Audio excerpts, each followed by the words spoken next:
What if Ned Stark fled King's Landing after Robert's death?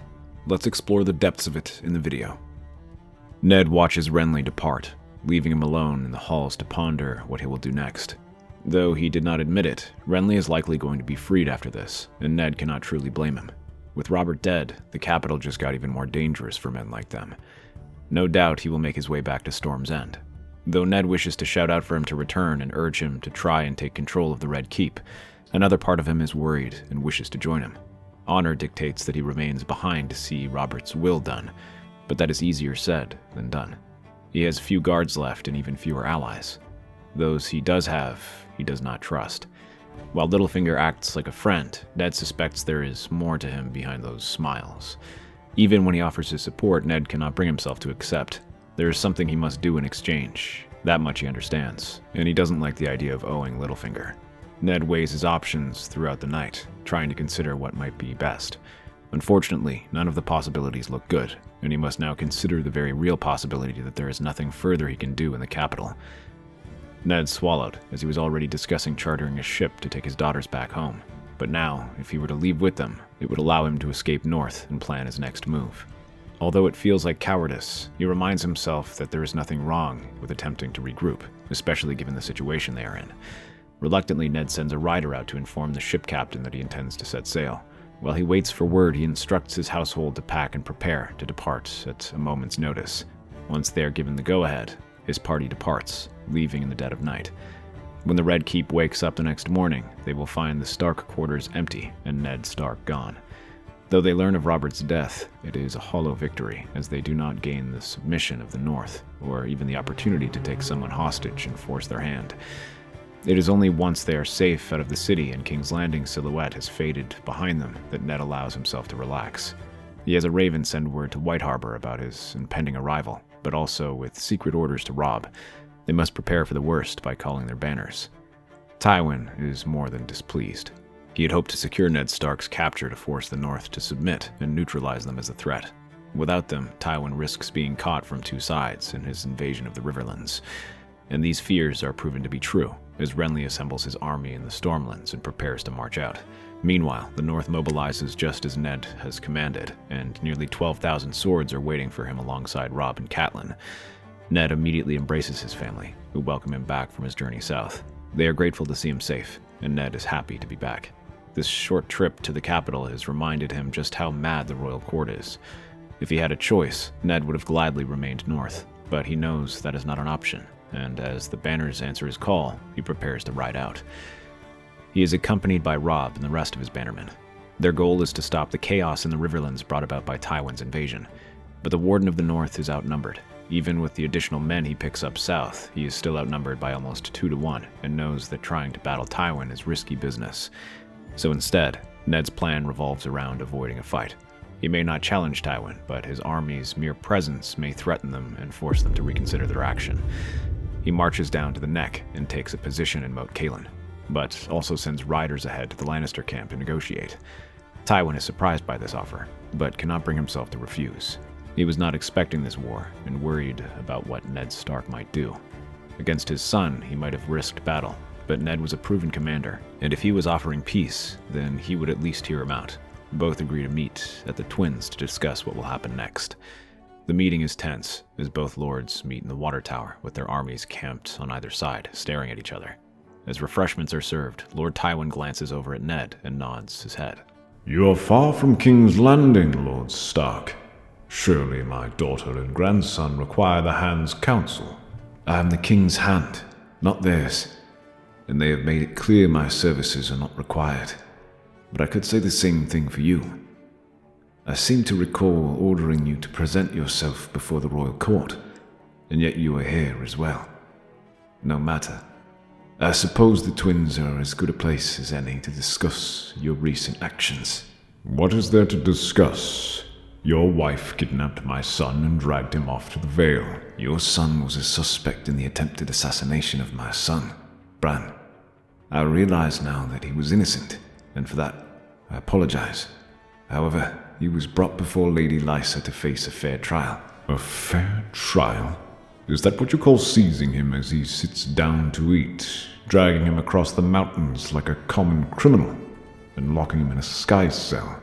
From what he tells me, he also said that you rejected his campaign because he was not present. It seems your good sister and your wife were stacking the odds against him. And what do you call attacking me in the street? One son's crimes may have been false, but the others are beyond dispute. Sir Jaime nearly killed me and slaughtered my men. And yet he rides in your army, dispensing the so-called justice you preach, all while refusing to face judgment for his crimes. Enough. We can sit here and sling accusations against one another the whole day, but I suspect that they will accomplish nothing. So instead, I ask what it is you called this meeting for, so we can turn our attention to something productive. On that we can agree. I brought you here to discuss your recent attack in the Riverlands. You claim that it is for justice, but I hardly think there is justice in slaughtering men defending their homes, burning villages, and leaving this region a wasteland. The Riverlords were complicit in my son's kidnapping. I cannot allow them to simply go unpunished for what they did. I see. You have made your point then.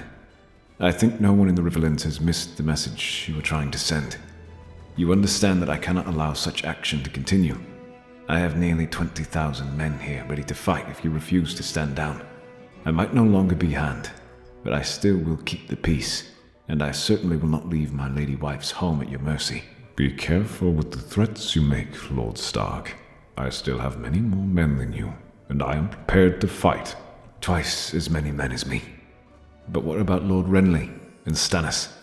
Do not fool yourself into thinking they are your friends, or will ally themselves with you. Does that mean you will not further interfere if I accommodate your request? I came south to serve Robert, but Robert is dead. There is nothing left for me here. Tywin nods, and the two soon form an agreement. Tywin will withdraw from the Riverlands and compensate for the damages he's done. Villages will be rebuilt, apologies given, and gold transferred to the small folk and riverlords who were affected by this war. In exchange, Ned will withdraw his army up to the neck, though a force will remain in Moat Cailin to observe what happens and ensure Tywin causes no further trouble. It is a peace that neither one truly likes. Ned knows in his heart that the Lannister claim to the throne is built on lies and will never back them, but knows risking battle is dangerous. At least here he will give the Riverlands peace. Meanwhile, Tywin does not gain a hostage to force the North to yield, or even get them to recognize Joffrey as the legitimate king. All he gets is a temporary ceasefire, but he realizes that they can secure their loyalty later once the Baratheons are dealt with. Soon after, the guards atop the Twins watch as both armies disappear, marching right back the way they came. The Riverfolk watch in disbelief as the massive Lannister army that had caused so much chaos just weeks ago marches back to where it came from, leaving behind only smoking ruins and the promises of recompense to warm their beds. Ned does not fully demobilize his army, as he keeps a small garrison behind and provides his bannermen instructions to prepare to march at a moment's notice. With the Starks now temporarily satisfied, Tywin marches his men to confront the Baratheons, who pose a larger threat not just because of their armies, but also because of their claims. Both Renly and Stannis have real claims to the Iron Throne, so if they attempt something, they can gain more support. However, as reports begin to filter in, Tywin is relieved to hear that they aren't working together. Stannis has locked himself up on Dragonstone without so much as a peep, but suspects the older Baratheon is planning something big. Meanwhile, Renly has gathered armies from the Stormlands, and now even the Reach. With these two regions, he has one of the largest armies in the Seven Kingdoms. While Stannis has the stronger claim, Tywin decides that Renly is the largest threat. So long as Stannis remains on Dragonstone, he is not too big a threat, as he cannot gain a large army first. So instead of just reinforcing King's Landing, Tywin divides his forces. A small part is sent under the command of Kevan and Tyrion. They are ordered to return to King's Landing to restore order in the city. Without hostages, they are more valuable and must have a strong garrison. Meanwhile, the rest returns back to the Westerlands with Tywin. In contrast to the arrival, which is filled with fire and fury, Tywin takes a cautious approach and maintains strict discipline. He knows that if he breaks the peace he made with Ned Stark, the Warden of the North will descend with all his strength, and he will have a war on two fronts. So he maintains strict discipline, punishing looters and recruiting what he can. Once he crosses the Golden Tooth, he leaves more of his forces behind to watch over the Riverlands in case of another attack. He leaves this under the command of Sir Forley Prester, while the rest march through the Westerlands and strike at the Reach. He decides to take Renly first by cutting off his support in the Reach. By the time he passes Crake Hall and enters Reach territory, he at last allows his raiders to begin plundering. After weeks of having to keep their noses clean, the prospect of pillaging the wealthy lands of the Tyrells fills these men with glee. Sir Gregor and Vargo Hoat both throw themselves into the chaos, reveling in the death and destruction their sudden attack causes. With most of their fighting men marching east with Renly, the Reach is completely unprepared for this attack, as the few troops remaining with Mace Tyrell hurried to try and reorganize. But as the raiders burn the countryside, drawing away the enemy soldiers, the main army makes a beeline for Highgarden and other key castles. Seeing his entire northern region at risk, Mace decides to confront Tywin alongside his son, Garland. Together, the two ride out with whatever men they can muster, nearly 12,000, and try to halt or at least limit the damage they cause. Garland decides to wait until Sir Gregor and the cavalry go out riding, weakening Tywin's army and detaching a small force to act as bait. This forces Sir Adam to chase them, mitigating some of Tywin's numbers. With those men gone, Mace commands a cavalry charge against Tywin's center, hitting him hard and focusing his men back. The sheer surprise is enough to drive the Westermen back, and soon the pikes of the Reach advance forward. The clash is long and brutal as both sides commit more and more troops into the conflict. Attacks from the flanks by the Reachmen push Sir Harry's cavalry back, but Tywin watches all of this from his camp and feels the wind starting to shift. It blows in the direction of the Tyrells, so he orders that fires be lit by his reserves. This sends smoke blowing directly into the faces of the Reachmen, obscuring his vision as some of Sir Adam's riders begin to return. They burst through the smoke like flaming demons, leaving the Reach's foot in a shock. While some of the Reach Knights try to rally their forces and regroup to hit them, there are too few, and the smoke makes it difficult for their units to form up. They are driven from the field, allowing Tywin to envelop the infantry and destroy it. With that, Mace is forced to retreat, barely escaping by cutting his way out. With his forces in chaos and Tywin pressing deeper, capturing Highgarden is now a real possibility for the Lannisters, and even Mace Tyrell understands this threat. He writes to Renly, urging him to return back to the Reach with all his strength. Renly, who is already marching to King's Landing to capture it, is reluctant to abandon his campaign before it even starts. However, many of the bannermen serving under him are reluctant to see their lands burned and urge him to head back. The king has little choice as his support threatens to bleed away from him. He rides back with all his might, outpacing his infantry and leaving his cavalry to arrive first. There they fight Mace's army in disarray with scattered bands all across the Reach. Renly and Randall Tarley spend time gathering these scattered units and try to reform them as they contemplate their next move. That must be to expunge Tywin, but they can see how dangerous that is. The Lord of Castle Rock has proven to be a dangerous opponent, and Renly decides to proceed more cautiously. Rather than risk another major battle, especially since their armies are at even strength, Randall advises a war of attrition. As defenders, they'll have an advantage in supplies and can wear Tywin down. He heeds this advice and begins waging a slower war, focusing on attacking isolated bands of Lannister troops instead of the main army. Thankfully, there are plenty of these smaller parties to attack. The raiding parties of Sir Gregor and Armory Loach are among these that fall, and many more follow. Soon, the pillaging that became a big part of Tywin's strategy comes to a halt, as he must reconsider his options. Sending them out puts them at risk of being annihilated, and he cannot replace these men as easily as the Tyrells. Even sending out scouting parties and foragers becomes risky. But not all fall so easily, as Sir Adam begins going on the attack, launching similar strikes on Renly's forces, and preventing the momentum from fully swinging in Renly's favor. One person who observes all of this is Stannis from Dragonstone. He watches as the two go back and forth, focusing on destroying each other, so that King's Landing and the rest of the Seven Kingdoms are forgotten. He is tempted to attack the capital directly, but knows he doesn't have the manpower for it. At best, he may only have the same number of men as Sir Kevin. No, he will need to raise an army, and fast. Now is the time to strike at your brother, while he keeps the better part of his strength in the Reach. It is true. Many of his lords will have grown wary of his inability to win. Of course they are. He has no right. The only thing he can do to secure his throne is defeating Lord Tywin. But that is a feat beyond his talents. Still, that does not mean the Stormlords are ready to go over with you, Your Grace. I visited the Stormlands, supped with the lords, or at least those willing to see me. Most turned their heads upon you. All the more reason to strike now. They have seen how backing a false king has led them astray. Be careful, Your Grace. If you approach them now, it will not be your claim they are looking at, but what you have to offer. They will expect you to defeat Lord Tywin. Do you doubt I can? Not with these men. They turned against their king because they grew tired of him warring, and that was their liege lord. What will they do with you? Well spoken as ever, Sir Davos. Very well. What do you suggest I do? Sail, your grace, but not south. Sail north to Maidenpool and land your army there. The Riverlords may have suffered, but they can still field an army, and there are no Lannisters there. They will not risk bringing Ned Stark's wrath upon them. So you should be able to build an army without trouble. And why would the Riverlords be any more amiable to an alliance than the Stormlords? Because I am sure many have not forgotten who had attacked their homes, and who might promise them a chance for vengeance if they pledged themselves to his cause. A cunning plan, Onion Knight. Very well. Let us sail north. And just as he says, Stannis takes what few men he does have and rounds Blackwater Bay towards Maidenpool. Lord Mooten is surprised to see Stannis, but dares not contest his arrival. His small army begins making its way deeper inland, approaching houses one by one, and aided by guides. Stannis does not come with commands or orders, but promises. Though the war might be over for them, many do not like its outcome. While Ned Stark can claim he stopped the fighting, it hardly satisfies the Riverlords, who just saw their lands burn, their people killed, and many losing their relatives. Meanwhile, it seems like Tywin Lannister was able to do this without punishment. Ned did not defeat him. He simply asked him to leave and requested that he pay compensation, money that has not yet arrived due to the war. Stannis can sense this dissatisfaction and jumps on it immediately.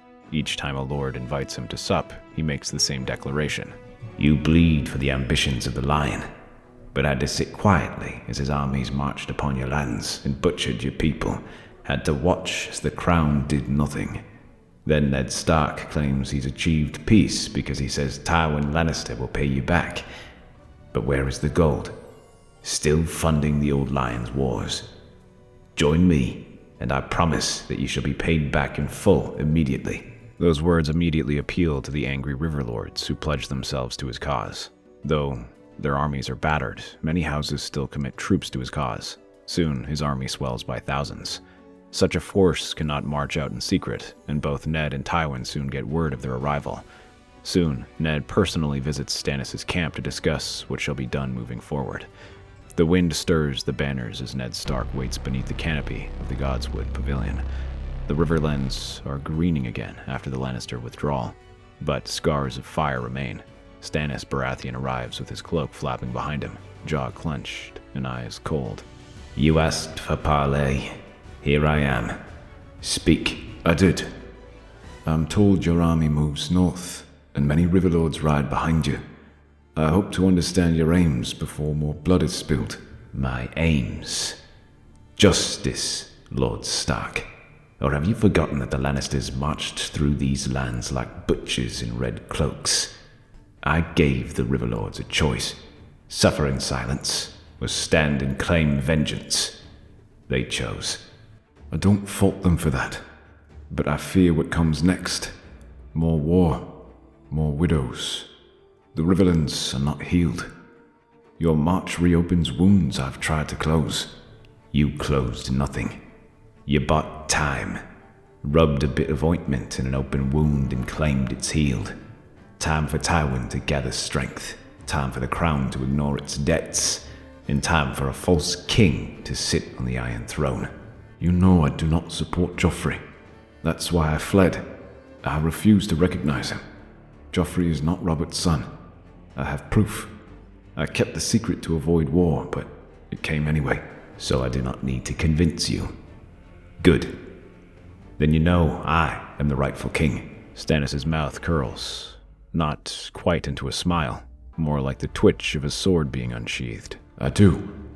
Though I have made peace with Lord Tywin, I will not march my forces against you. Then swear your banners to me. March with me. Help bring the usurpers to justice. I cannot. I swore an oath to protect the North. My men fight only when our people are threatened. I gave my word to keep them safe, not to feed them to the fires of ambition. I offer what I can. You'll have safe passage through the neck, supply lines from Moat Cailin, and scouts who know the land better than any of the Southerners. I'll give you what information I can spare, but my men will not die in another man's war. A long silence stretches between them. Stannis stares, unreadable. The fire in him is not cooled, only checked. So be it. You will not fight for me, but at least you do not fight against me. I'll take your aid and your neutrality for now. But know this, Stark. When I take King's Landing, I will remember who stood beside me and who stood behind me. Ned watches him leave, rooted like a weirwood, unmoved by threat or promise. Yet he soon rides back where he came. With that alliance secured, Stannis at last makes his way over to the Golden Tooth, where Lord Lefford is tasked with holding back an army that might threaten the Westerlands. Given Stannis' announcements, his arrival comes as no surprise, and the old lord has had time to dig in and prepare his defenses. He is now well supplied for a siege, but as Stannis and his men make camp at the foot of the hills, he turns not to his sworn swords, but to the Red Woman, Melisandre.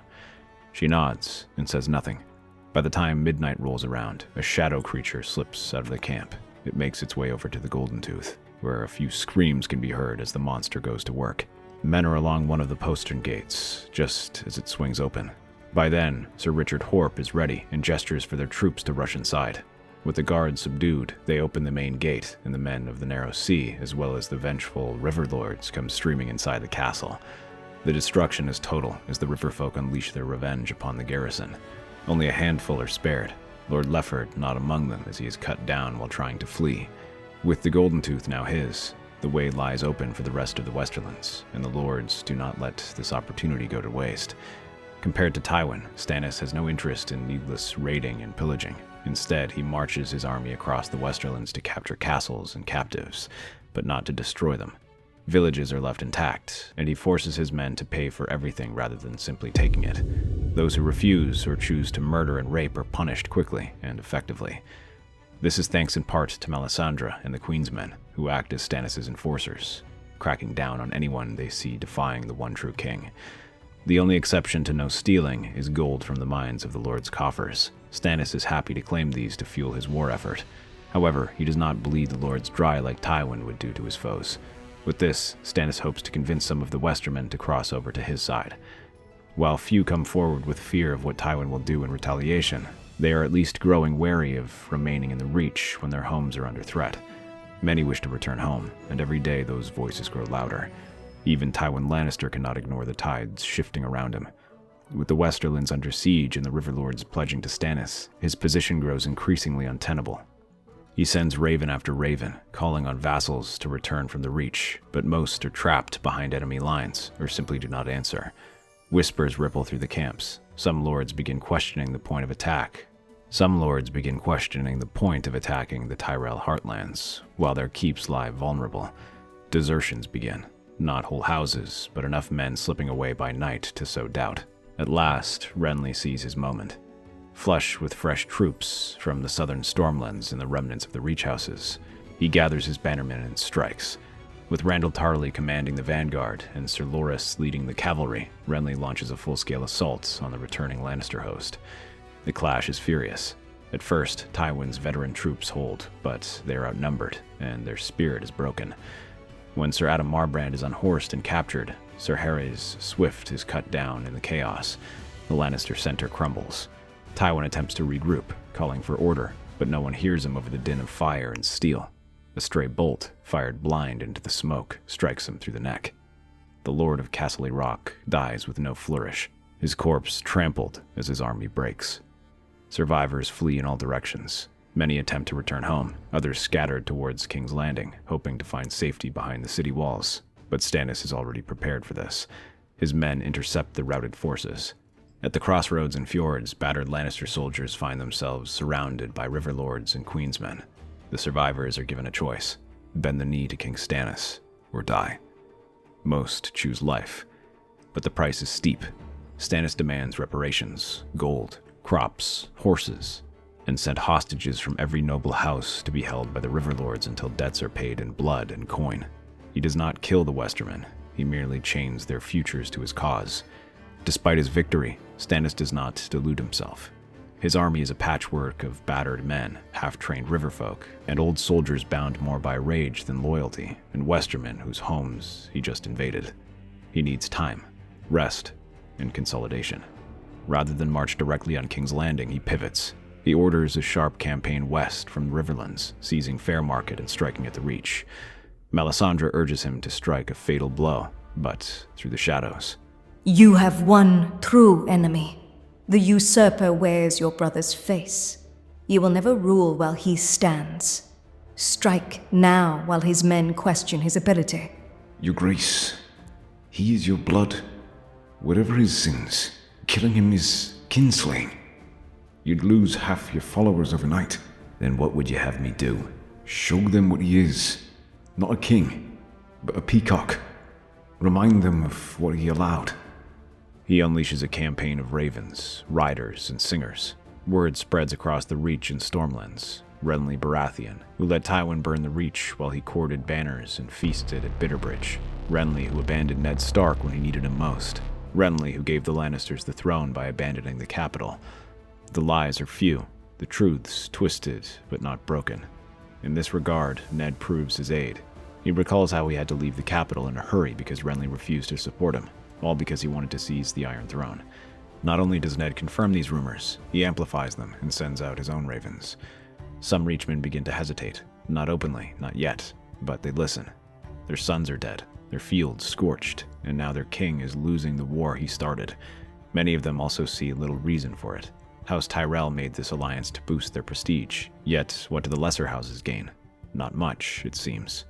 While his daughter sits as queen, it is their sons and brothers who lay dead, yet Mace Tyrell remains immovable, propped up by Renly with wealth, soldiers, and pride. Davos sees the linchpin clearly. Strike Mace. Remove him, and the Reach's spine snaps. Stannis listens, and this time, he agrees. Melisandre prepares the ritual. The fires burn high. The shadows dance. When the darkness leaves her, it carries a face few recognize, but one that will never be forgotten in Old Town and Highgarden. By morning, Lord Mace Tyrell is found dead in his command tent, eyes wide with terror, blood pooling at his feet. No enemy had entered the camp. Panic erupts across the Reach forces. Some blame poison, others whisper of sorcery. Many simply pack their tents and ride home. Renly stands alone again, but not yet broken.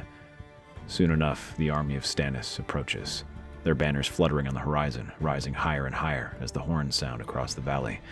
There is no time to run, only enough to form up. As his remaining men prepare themselves for battle, they hear the echoes of hooves on the ground. At first, they think that Stannis is beginning a preemptive strike, but it is only a single rider, a representative offering to parley. Some of Renly's knights urge him to refuse. They say that it is a trap, and they worry that Stannis might betray them.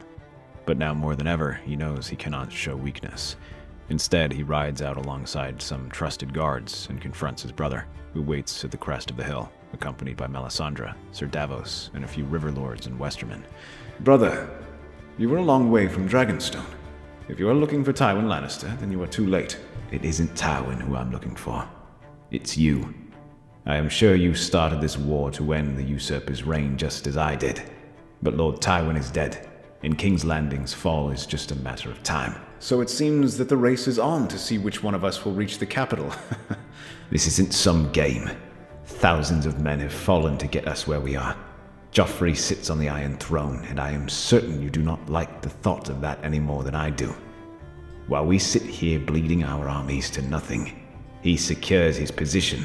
It is you whose armies are bleeding, brother. What do you have?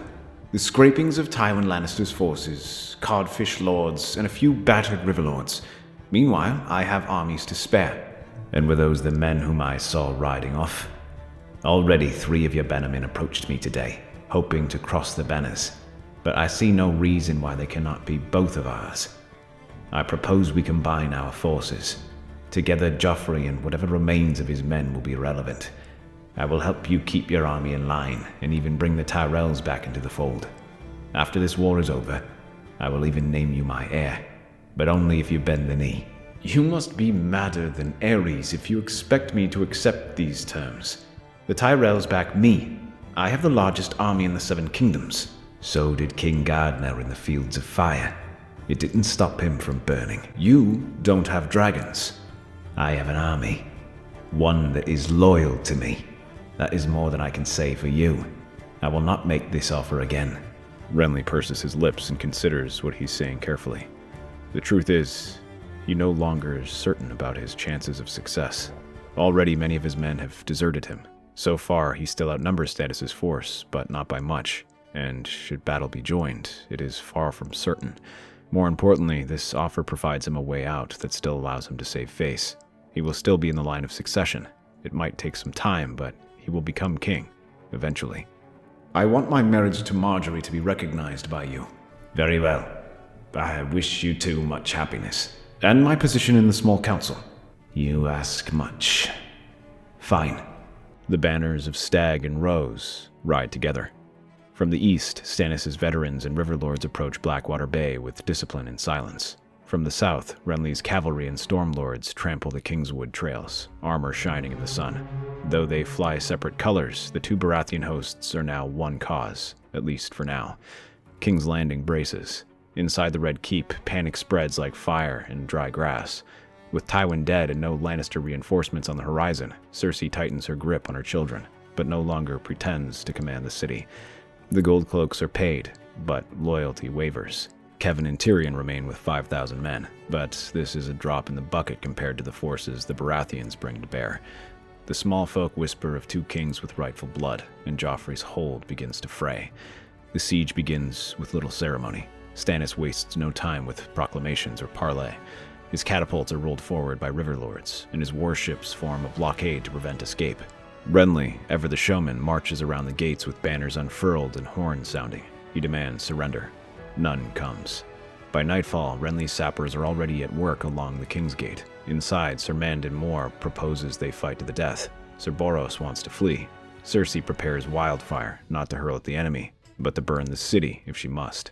The men batter the gates. Ladders and siege towers are rolled up. The Baratheon men soon swarm the walls and leave the defenders hard-pressed to keep them back. But somehow they do. It is difficult and pushes the defenders to the breaking point, but they do not break, yet. This cycle repeats across several days as Kevin's leadership and presence of the Kingsguard manage to help keep things under control. This frustrates the two Baratheons, who see their men dying for seemingly little gain.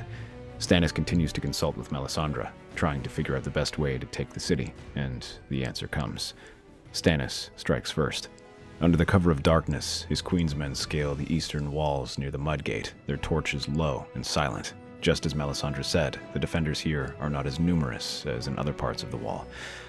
Once atop the battlements, they open the gates for Sir Davos and the bulk of the fleet's infantry. The Red Keep's defenders fight, but without leadership or reinforcements. They fold quickly. Renly hits next, bursting through the Kingsgate with Randall Tarley's heavy infantry in tow. The garrison breaks on impact. In the chaos, Gold Cloaks turn turncoat, some fighting beside Renly, others throwing down weapons altogether. The bells of the Sept ring before the gates are even fully breached. Joffrey Baratheon is dragged from the throne room screaming. Sir Meryn is cut down. Pycelle is found hiding in the rookery. Cersei locks herself in Maegor's holdfast and refuses to leave. When the doors are battered down, she nearly drinks poison before Sir Loras wrenches it from her hand. By morning, the Red Keep flies a new banner, a golden crown above a flaming heart. Not the Baratheon stag alone. The sigil is altered. Stannis sits on the Iron Throne. Renly stands at his side, not in chains but dressed in court finery, hand resting lightly on the pommel of his sword.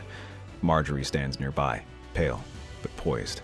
Sir Davos guards the dais, and Melisandre watches from the shadows, a flame dancing in her cupped hand. Some murmur, others nod. All understand what is unsaid. The realm has a king, and his name is Stannis. Renly says nothing. He does not need to. For now, he has kept his life, his marriage, and his place in the line of succession. For the first few months, things remain at ease as their pair focuses on rebuilding. Stannis upholds his promise and rebuilds the Riverlands and the Westerlands. Meanwhile, Renly works on the Reach. Here they throw themselves into their work, together but separated. But even then, tensions begin to bubble. Renly hosts lavish feasts in the gardens, while Stannis attends none. Stannis issues decrees in the throne room, but the small council murmurs behind his back. The Reachmen sneer at his grim-faced queensmen. The Riverlords complain of favoritism towards Stormlanders. The faith is on edge. But it is Melisandre's growing influence that fans the flames. Her nightly prayers at the Sept of Baelor, her burning of the seven-pointed star in the square, her whispers of the Lord of Light claiming the throne in truth. She says it was he who granted them victory. While Stannis tries to rein her in, she is emboldened by her victory, and others rush to support her. The Queen's men fight off anyone who tries to remove her. The court fractures. Even Renly grows alarmed, especially after Melisandre begins speaking openly and finding a temple and promising that it shall guarantee Stannis another child. Renly sees the writing on the wall. If Stannis produces an heir, he is no longer needed. And worse, the memory of Mace Tyrell's death still lingers like a blade behind his back. The only thing that has kept the Tyrells at bay is the promise that he will be king, playing the long game. Renly confides in Sir Loras, whose hatred for Stannis runs hotter than ever. Though no proof was ever found, Loras remains certain that the shadow that killed Mace came from Melisandre, and in Loras's mind, what comes from Melisandre comes from Stannis. And together, they begin hatching a plot. The plan is simple. Strike at dawn when the guards rotate and the Red Keep is quiet. Renly will distract Stannis with a council summons. Loras and a small group of trusted Reachmen will infiltrate the royal apartments and end the king's life before he can produce an heir. But they underestimate Melisandre. She dreams of the blood spilling before it happens. When Loras bursts into the royal quarters with sword drawn, she is already standing between him and the king. A shadow uncoils from her hand, and Loras's sword melts in his grip. He screams as fire erupts around him. Not wildfire, but living flame, red and hungry. He dies before he hits the floor. The others flee, but the damage is done, and his men spread the news. Sir Loras Tyrell was slain by sorcery in the king's own chambers. The Reachmen erupt. Sir Garland and Sir Hobbery rouse the men. The Goldcloaks, many loyal to Renly, refuse to follow orders from the Queen's men. Loras was loved and respected. Melisandre is not. The city boils over. Riots break out. Septons preach that Melisandre is a demon. A mob storms the Great Sept, demanding her head. By the time Stannis tries to impose order, it is too late. His river lords are caught between fleeing and defending their king. His queen's men are hunted in the street. Renly disappears into the riot, guarded by Sir Robert Royce and others. The Red Keep is stormed from within. Fires spread. Screams echo down stone halls. Stannis makes his final stand in the throne room, Lightbringer in hand, flanked by what guards remain. Melisandre fights beside him, her robes singed and eyes glowing red, but steel overwhelms sorcery. Renly's supporters, some in gold cloaks, others in reach plate, cut them down. Stannis Baratheon dies at the foot of the Iron Throne, his hand still clutching the hilt. Melisandre burns, consumed by the fire she once controlled. Renly emerges, bloodied, unbowed. He claims the throne alone, naming himself king by right of survival and the will of the people. With Margaery at his side and the Reach solidly behind him, the realm quiets for now. But the people speak of whispers in the ashes, that the gods turn their eyes from King's Landing that day. In the north, Ned Stark receives the news with silence. He lights a candle in the godswood and says nothing. He simply bows his head and thanks the gods that he is not tangled up in that mess. That's our theory. Westeros is a land filled with exciting stories and possibilities, and we love exploring them. If you want to accompany us on this journey across the Seven Kingdoms and beyond, then please like, share, and subscribe to our channel.